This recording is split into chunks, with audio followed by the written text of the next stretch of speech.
Good morning, Indianapolis. So today we got us a roof replacement over here off College Avenue. This is the historic area. The homes are really big, about 4,000 square feet. We got us a brand new construction right here. Mike Epps' house is literally back behind here. But today we're gonna do this roof. We're remodeling the entire house from the ground up. But today we're starting with the roof. We had to tear off 5 layers of shingle and pretty much do the entire decking system all over again because everything is deteriorated. The roof was never replaced, so we're just getting this together so far. Got most of the old shingles torn off. We're getting all of the decking replaced along with some of the rafters. We have a lot of bad damage. You can see over here. It's a lot of damage done to the actual framing of the house.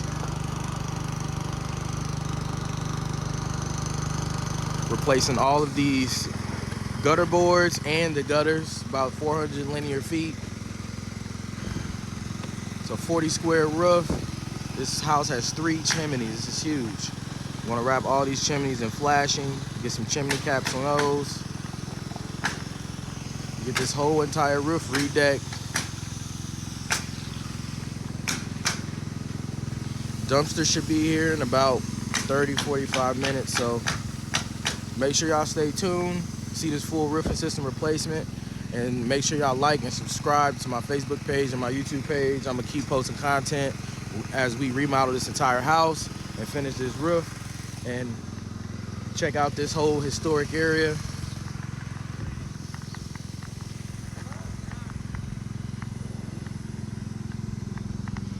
And y'all can check out my website here, wesbyconstruction.com. Oh.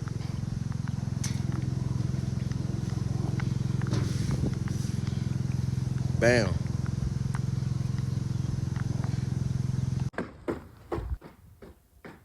So as you can see here, this house has a lot of damage. Now the history on this house has the original roof.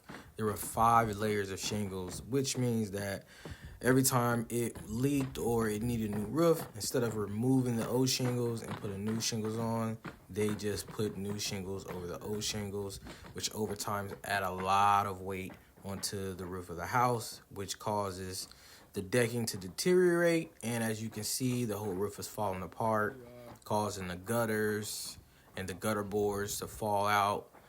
You can see all of the trim starting to rot, and this is due to the previous owner, before the current owner has it, was negligent to the roof. So after all these years, the water, the moisture buildup, and the weight of the layers of shingle is causing the roof to deteriorate and collapse on itself. So the owner had bought it and it had sat for a while, so the neighborhood's up and coming, so she wants to go ahead and renovate it from the ground up. So we're starting on the roof, which is what you always want to do on these projects, because the roof is the first line of protection against weather. And in most cases, what you don't want to do is keep adding layers of shingle onto your roof, because it can damage it further. It may be a temporary fix if you're on a super low budget, but it will cause future damage. As you can see, there's 5 layers of 3-tab shingles here, and then they have a layer of wood shake. They use the old school 2x6 and 2x8 decking as the first line of decking, and then they put wood shake over it, which is a thin layer of wood board before they put their shingles on. It's an old school method, but we went ahead and tore everything out, took it back to the 2x6 decking. So that's kind of what we broke it down to, so we can put some 4x8 OSB board down. And as you can see here, this is what it was underneath the old OSB that they had over it with all those layers of shingles. It's rotted from the bottom layer up, and we went ahead and moved everything. And they had so many different kinds of decking on there, as well as different types of shingles. But nevertheless, we got everything taken off. And at this time, we went through about 3 dumpsters worth of debris. On a standard roof like this, we would only need 1, maybe 1.5 dumpsters worth of debris, but since this had technically like 3 roofs on it, we went through about 3.5 dumpsters. But nevertheless, it got done. And this roof right here, well, this is the porch roof, and it had the 2x8s on there.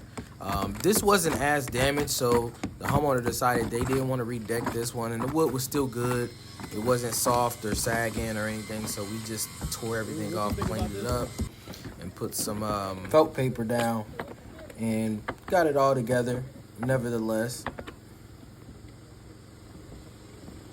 now this is the part of the job where you start discovering what's underneath.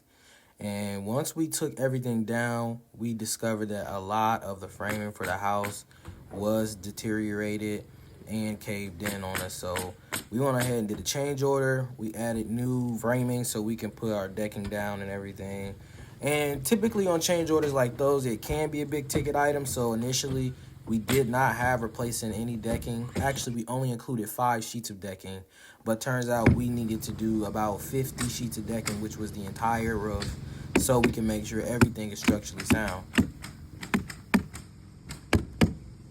So as you can see, this is a part of the roof that caved in due to all the excess weight. Now we went ahead and reframed that wall down on the inside so we can go ahead and reframe the top, put our new decking down. I didn't get any footage of it. I have a couple of pictures on there because I was kind of in and out on this project. We had a couple other ones that we were doing, but we went ahead and reframed everything so it could be structurally sound and we can continue on to the next roof. Now let's talk about the change order. So the change order, we charge about $40 per decking board. So it's a 4x8 piece of board. We needed about 50 boards in total. So you do the math. That's how much we charge to purchase it and install it with the nails and everything, which is a pretty decent price. As you can see, we got everything on this side of the roof, felt paper. We got our ice and water. We got everything done. So we didn't do this in a traditional style, which we would do everything at once. We would do all the felt paper, all the synthetic and everything at once, all the ice and water. But due to the change orders, and then we weren't able to get another team out to kind of help us with the demo of the decking. So we went on ahead and just start wrapping and replacing the decking as we went. And we kind of did it in sections versus doing it all at the same time. But nevertheless, the job gets done and we keep moving on. And another big reason is we had rain, expected rain to come. So we were trying to get everything covered and move on at the same time. So if it did rain, we got the felt paper and the ice and water and everything to protect the inside of the house. There was not much in there. She just had a bunch of old stuff stored in there because it's been sitting for a while, of course. But we still don't want the inside of the house to get wet and to get moldy and things like that. So, and as you can see, if you could take a close look at the chimney was not attached to nothing. Typically, you would have framing around the chimney that connects to the roof, but there was nothing holding the chimney down. It was literally free moving around. So we had to add some framing around there and then put some flashing and make sure everything was nice and structurally sound. So before we move on to the installation, I'm going to show y'all what it looks like again. These old 3-tab shingles. The roof was in terrible condition, even with 5 layers on there. No flashing on none of the chimneys. And this is what it looked like. We got some aerial shots. I brought the drone out, and we got some really, really good shots of our guys doing the install. We had approximately 6 to 7 guys the entire time. We had about 10 removing all of the trash on the ground while they were replacing the decking and putting all the felt paper on. But on installation, we had about 6 total getting everything in. The weather did do pretty good. It didn't rain, but it kind of drizzled a little bit, so we were able to stay on schedule and get everything nice and cleaned up and the roof installed and finished on time. And on this particular roof, there was no venting in the roof at all. So you do need venting on your roof to let your roof breathe. Well, specifically the attic. The attic needs to breathe and have airflow through it. It had no ventilation at all, so we went ahead and added a couple of box vents. I did want to do some ridge vents, but the customer didn't want to go with those. And, you know, it's still a pretty good option. Box vents are just as good as ridge vents. Ridge vents do give you a longer longer spread range of venting, but the box vents still give you ventilation nevertheless. And this is the next day. As you can see, they went ahead and started doing shingling the left side of the roof while they're still getting the decking and everything installed on the right side. And again, typically you would do everything in order, which would be the decking, the felt paper, synthetic, ice and water.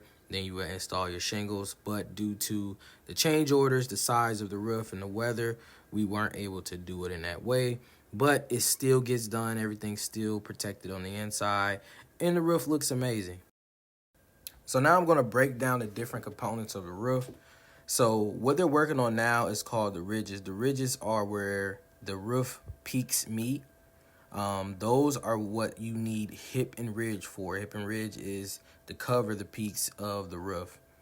Now, as you can see, the part that I'm zooming in on, that is called ice and water, which goes in the valleys.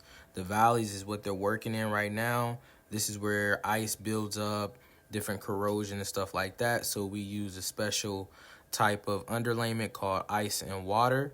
But this is the ridge. The ridge is the gap in between two sections of the roof that slants and slopes down where debris, erosion, and things like that can occur.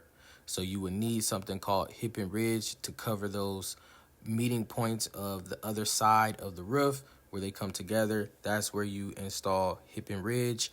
As you can see, they're placing the regular dimensional shingles going across, and then where the corners meet, that's where the hip and ridge goes.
Now, if you can see where these two guys are working at right now, this is the ridge point.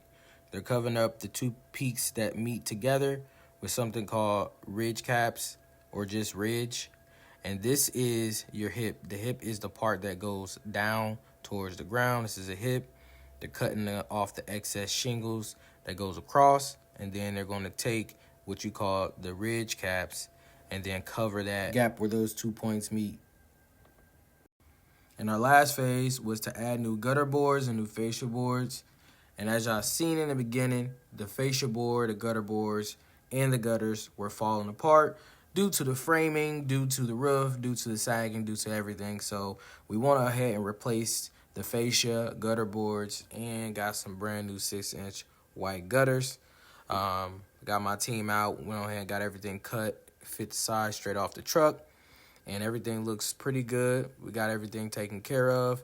Now the next phase of this house would be to paint everything, paint the exterior, get the foundation taken care of. Then we move on to the inside of the house. Now take a look at the final results.